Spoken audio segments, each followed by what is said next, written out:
Salut à tous la MIF, on se retrouve aujourd'hui pour une vidéo, on va parler de l'événement qui attire le plus de monde dans le domaine du cannabis en Europe, quasiment mondialement. On va bien sûr parler de la Spannabis. La Spannabis, c'est le plus grand salon européen avec des passionnés, des professionnels, des cultivateurs, un peu tous les milieux des entrepreneurs, des businessmen qui se réunissent à Barcelone en Espagne pendant 3 jours pour discuter, échanger autour des produits, débattre de la légalisation, des lois. Tout le monde connaît le nom de la Spannabis, mais tout le monde ne connaît pas exactement ce qui s'y passe entre est-ce que c'est un concours où on pourrait lire les meilleures fleurs, est-ce qu'on peut fumer, est-ce que c'est un bien pour les passionnés ou c'est uniquement professionnel. Plein de questions tournent autour de la Spannabis, surtout pour les personnes qui y sont jamais allées. Donc à travers cette vidéo, on va tenter de répondre à toutes vos questions. Restez bien dans la vidéo en entier parce que je vais vous sortir 2-3 chiffres que je suis allé fouiner, 2-3 anecdotes. La MIF, ça va être une vidéo top.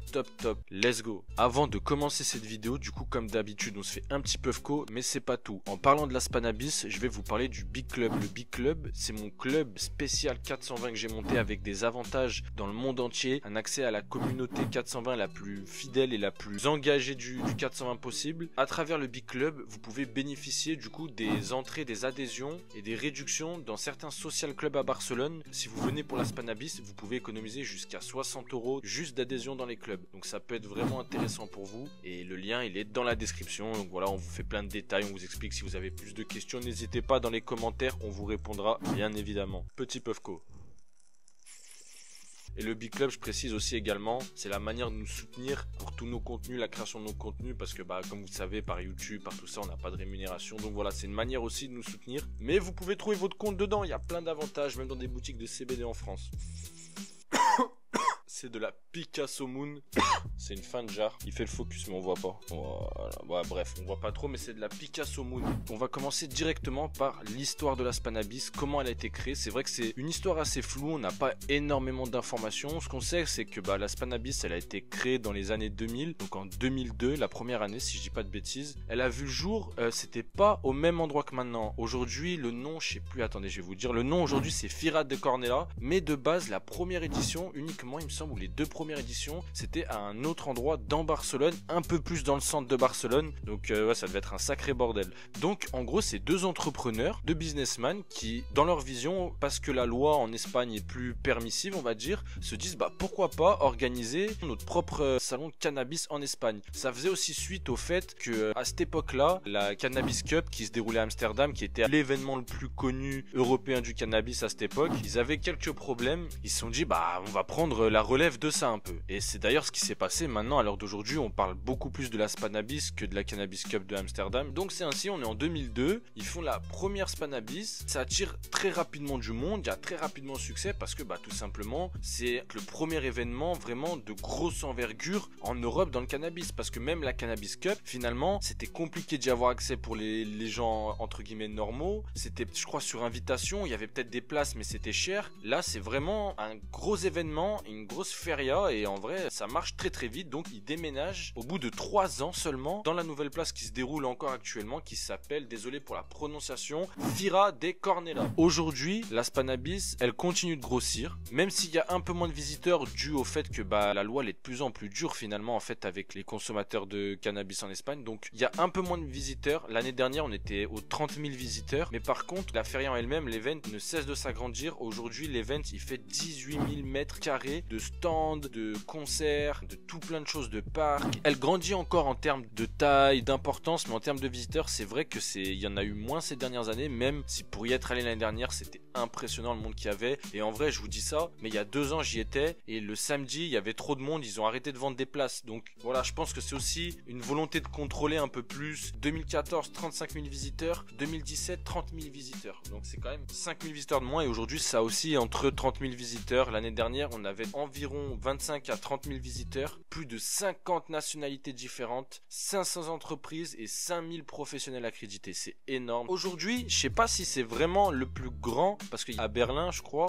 il y a Mary Jane. Et Mary Jane, c'est vraiment aussi un gros event. Donc à voir lequel est aujourd'hui le vrai champion d'Europe. De toute façon, ça sera les prochaines années qui nous le diront. L'évolution aussi des lois respectives dans chaque pays, ça jouera forcément un grand rôle parce que si l'Allemagne prend l'emblée de la légalisation sur l'Espagne, forcément il y aura plus d'events, plus de gens, donc voilà. On va répondre à une autre question que du coup beaucoup se posent et moi je pourrais répondre de la meilleure des manières parce que j'en ai fait plusieurs. À quoi ressemble la Spanabis, l'expérience sur place? Moi je vais vous décrire un peu la fois où j'y suis allé l'année dernière. Déjà quand t'arrives, c'est vrai que tu ressens directement, t'as l'impression d'être un festival. C'est vraiment grand, il y a vraiment des grosses salles, rien que l'entrée, il y a énormément de monde avant d'y arriver, donc tu ressens vraiment l'impact d'un gros event. C'est vraiment, voilà, tu vois la foule, tu vois la queue, c'est les barrières à l'entrée avec les guichets, comme un concert. En vrai, ça fait un peu penser à un festival, un concert, et en vrai, c'est plutôt cool. L'ambiance, elle est plutôt chill. De toute façon, c'est des fumeurs, les refs, donc forcément, l'ambiance, elle est chill. Quand t'arrives sur place, tu rentres, donc t'as toute une partie qui est en extérieur. C'est la partie où, voilà, les gens, ils se posent, ils discutent, il y a des petites stands de nourriture, de boissons. Je crois qu'il y a 2-3 aussi tatoueurs, peut-être, voilà, il y a 2-3 conneries comme ça. Il y a des tables, il y a des parcs, et là, tu peux te poser, tu peux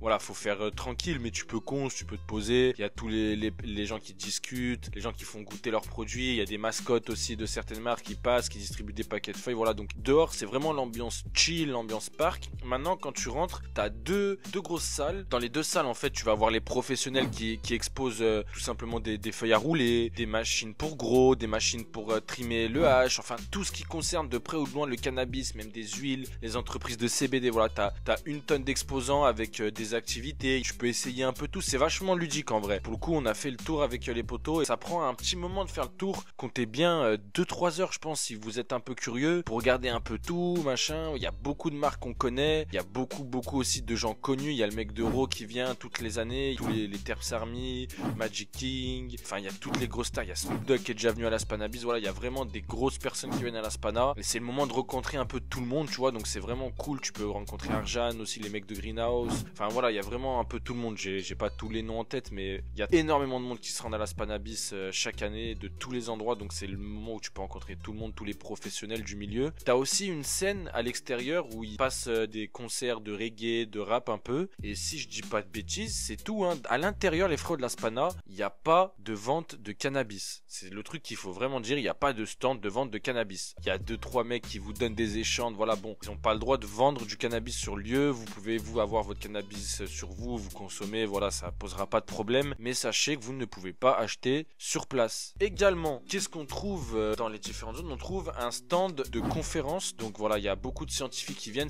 comment ça s'appelle? C'est la World Cannabis Conference, comment on dit? La World Cannabis Conference, ouais, je sais pas les frères. Elle se déroule dans une salle un peu, vous savez, comme pour les TEDx quoi. Ils font leur conférence, ils font aussi du coup la remise de la Spanabis Champions Cup. Donc il y a aussi, comme on disait, un concours de weed, donc qui se passe avant la Spana, parce que la Spana ça commence le vendredi et ils donnent le résultat, il me semble, le jeudi soir. Après voilà, la marque qui a gagné la Spana, elle sera un peu mise en avant. Et c'est pas que un concours, il y a un concours de la Spanabis, il y a une conférence, il y a des concerts, il y a des professionnels. Voilà, c'est tout ce que tu peux trouver en gros dans la Spanabis. Maintenant, ce qu'il faut savoir, c'est que la Spanabis, ce n'est pas uniquement la zone Spanabis en elle-même. C'est pas uniquement l'événement sur les 3 jours en lui-même. La semaine d'avant la Spanabis et la semaine d'après la Spanabis, il y a énormément d'événements, de gens dans les social clubs, de compétitions à côté, et c'est même 80% de la Spanabis. Même une fois, je suis venu à la Spanabis à Barcelone et je suis même pas allé à l'event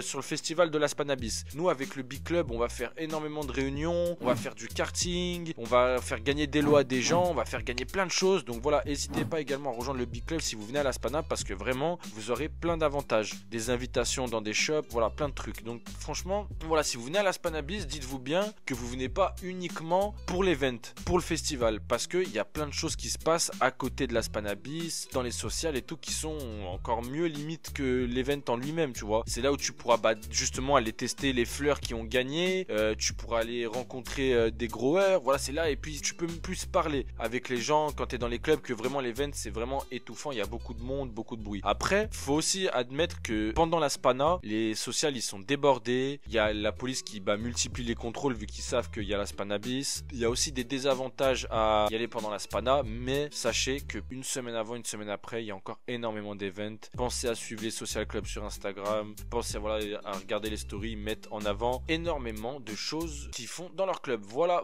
Maintenant, quelques anecdotes et faits surprenants que j'ai pu noter. En 2019, elle a connu un record de plus de 35 000 visiteurs. En 2019, donc en vrai c'était il y a pas si longtemps, mais je crois que j'y étais même en 2019. Ils disent il y a certains stands qui ont épuisé leur stock dès le premier jour, rupture de stock. De toute façon, le marché du cannabis, il est en expansion énorme. C'est genre abusé. J'ai vu une étude qui disait que le marché du cannabis actuel connaît un plus gros boom que le marché de la tech. C'est un truc de ouf. Après voilà, ils disent qu'ils ont tenté d'exporter la Spannabis, donc il y a aussi une Spannabis à Bilbao du coup, et ils ont tenté de l'exporter en dehors de l'Espagne, mais au vu des lois, des législations dans les autres pays d'Europe, ça a été un échec, ils ont échoué. Voilà. Dommage, on aimerait bien voir. Après une Spannabis autre part qu'en Espagne, le nom il fait vrai, c'est Espagne quoi, c'est Spainabis en vrai, tu vois. Donc en vrai, je pense que ça serait pas une bonne idée, tu vois. Ça a été peut-être une erreur de leur part de l'appeler comme ça. En fait, oui et non, parce que du coup, ça a marqué vraiment le fait que ça soit la Cannabis Cup de l'Espagne, mais d'un côté, ça empêche le fait de l'exporter en dehors de l'Espagne, parce que par exemple, Mary Jane, ils peuvent totalement le faire en Hollande ou en Espagne aussi, tu vois. Donc, c'était peut-être une erreur ou un avantage de leur part. En vrai, je pense que c'est comme ça que ça doit se faire. Il n'y a pas d'erreur ou pas d'avantage en vrai. Pour conclure cette vidéo, la Spannabis, c'est plus qu'un salon, c'est plus que simplement une foire. Voilà, il y a beaucoup de gens qui diront c'est une foire, c'est pas vraiment ouf. C'est plus que ça. C'est le moment de partager des bons moments entre passionnés, de rencontrer un peu tous les gens qu'on voit sur les réseaux sociaux toute l'année, de partager une bonne fleur ou une bonne rosine. C'est le moment de parler avec des personnes d'autres pays, de comprendre la manière dont ils consomment, de voir qu'il y a d'autres personnes qui consomment différemment. C'est le moment d'aller dans les social clubs, de rencontrer de nouvelles personnes, de découvrir de nouveaux social clubs, d'aller à des events, pourquoi pas participer à des repas ou découvrir des gens qui font des choses qui viennent uniquement pour la Spannabis. Donc pour moi, c'est un rendez-vous immanquable pour tous les passionnés, pour tous les mecs du milieu. Si tu viens pas à la Spannabis, c'est comme un passionné de voiture qui veut pas aller au salon de l'auto. Pour moi, c'est vraiment l'endroit où il faut être, l'endroit où il faut aller. Donc voilà, n'hésitez vraiment pas à venir si vous avez l'occasion. Si on peut parler un peu de budget pour une semaine à la Spannabis, comptez bien 1000 €, je pense, bien 1000 €, ouais. Dites-moi en commentaire, vous, si vous êtes déjà allé à la Spannabis, auquel cas, si vous aimeriez y aller, dites-le moi aussi. Dites-moi quel event vous avez fait déjà, si vous avez déjà fait la Mary Jane ou si vous avez, voilà, ça m'intéresse de ouf de savoir un peu vos retours pour voir si